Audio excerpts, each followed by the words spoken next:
Touch delay and welcome to Tibet This Week, a weekly news that features Tibet, His Holiness the Dalai Lama and Central Tibetan Administration.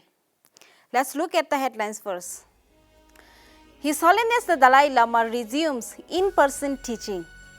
His Holiness the Dalai Lama offers condolences on the demise of Senator Kitching.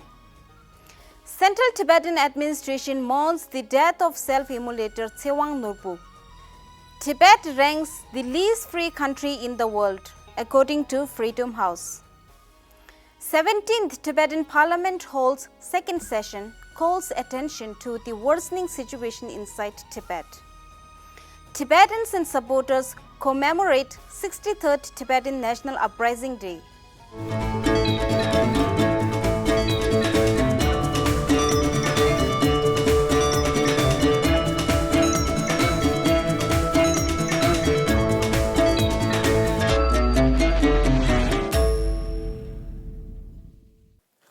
His Holiness the Dalai Lama gave a short teaching from the Chataka Tales on Chutul Tijin at Suklakang, Dharamshala on Friday this week. His Holiness assured Tibetans that he is in a good health and reaffirmed his decision to live long.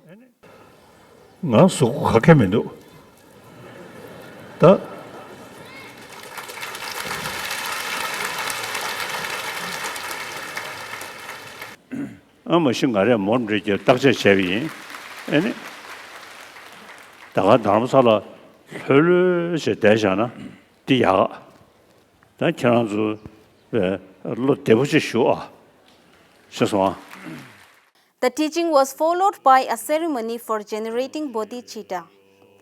This is His Holiness the Dalai Lama's first in-person teaching since the outbreak of COVID-19 pandemic in 2019. His Holiness the Dalai Lama expressed his sadness on the certain passing away of his good friend, Australian Senator Kimberley Kitching. His Holiness said the late senator was a steadfast supporter and a friend of the Tibetan people. Speaker of the Tibetan Parliament in exile, Khenpo Sonam Temple, acknowledged the late senator's commitment to the values and principles of truth and justice and extended his heartfelt condolence on the sad news.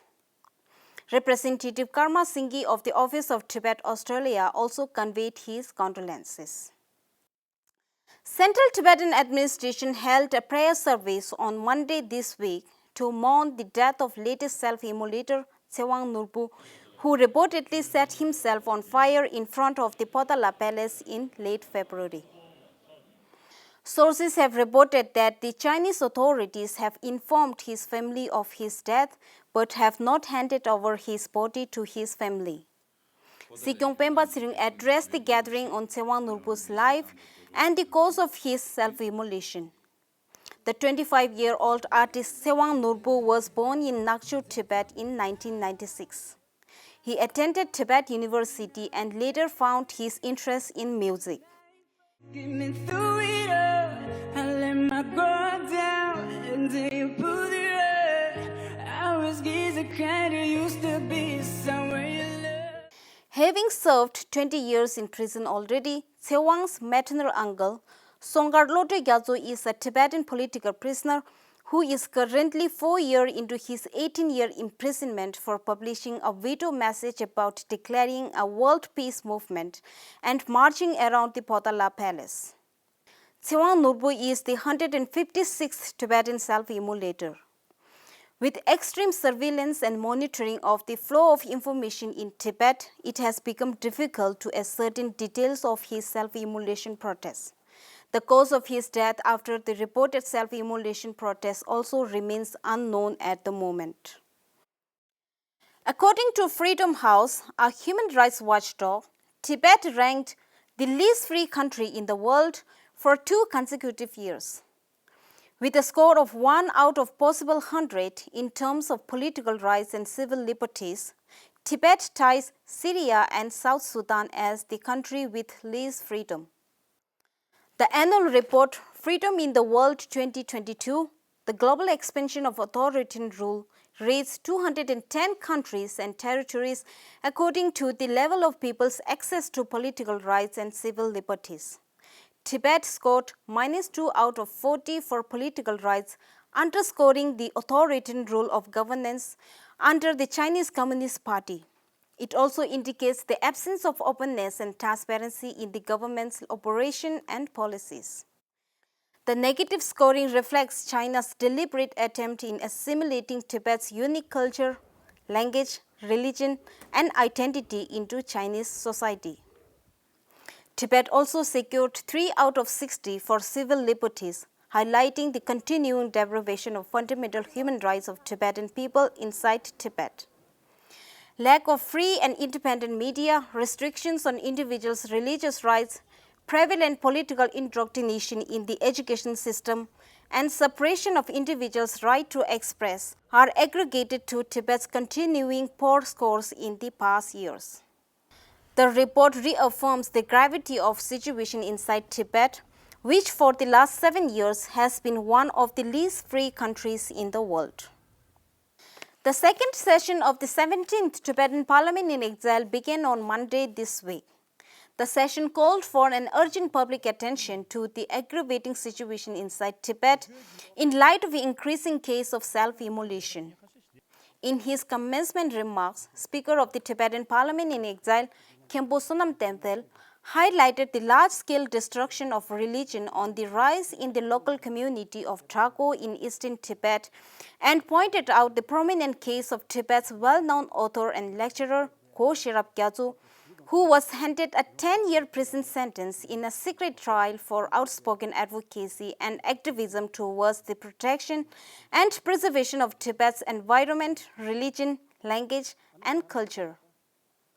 The Parliament session proposed a number of resolutions of official mourning and deliberations, followed by Kasha's clarification and discussions on legislations and question and answer sessions. The session deliberated on the annual report of the Kashas for the year 2020 to 2021. All the 7 departments submitted their reports that are reviewed and examined by the parliamentarians for answers and clarification. To mark the 63rd anniversary of the Tibetan National Uprising Day, hundreds of Tibetans and Tibet supporters took to the streets of their respective countries to protest against the illegal Chinese occupation of Tibet on Thursday last week. In Belgium, over 350 Tibetans and Tibet supporters gathered at the European Quarter and Carrefour del Europe in the city center to protest against decades of Chinese atrocities. Tibetmex, one of Mexico's Tibet support groups, organized a protest in front of the Chinese embassy in Mexico City. Tibet supporters and group members raised Tibetan flags and shouted slogans calling for freedom and human rights for Tibetan people inside Tibet. Representative Jigme Tsewang of the Office of Tibet Latin America met with dignitaries and Tibet support groups in Mexico and spoke on the various topics related to Tibet issue from 9th to 14th of this month. Lawmakers, city mayors, Friends of Tibet, and Tibetans from 9 countries in Central and Eastern Europe observed the 63rd commemoration of Tibetan National Uprising Day. Continued support for Tibetan freedom movement and peaceful resistance against Chinese oppression echoed from Switzerland to Slovakia, Czech Republic to Germany, and Hungary to Italy.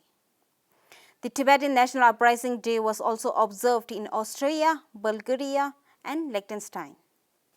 In Japan, Tibetans and Tibet supporters protested at the Chinese embassy and raised slogans to free Tibet and stop repressions in Tibet on Saturday last week. They also read and submitted written statement to the embassy. With consistent devotion to supporting the Tibetan freedom movement and its peaceful resistance against Chinese oppression, over 1,400 institutions across 6 countries under the jurisdiction of the Tibet Bureau in Geneva unfurled the Tibetan national flag on the 63rd Tibetan National Uprising Day. The countries include Switzerland, Germany, the Czech Republic, Italy, Liechtenstein, and Hungary. Several city halls hoisted the Tibetan national flag along with the flag of Ukraine to express solidarity and support the voices of people against authoritarian aggression and marked the Tibetan Annual Day of Resistance.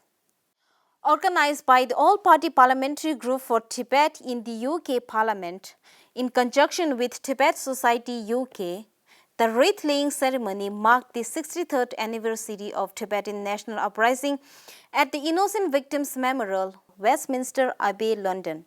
His Eminence Minya Rinpoche from Oxford led the Buddhist prayers, while Honorable Tim Lawton, Chair of All-Party Parliamentary Group for Tibet, in his address reiterated their continued support for the peaceful struggle of Tibet.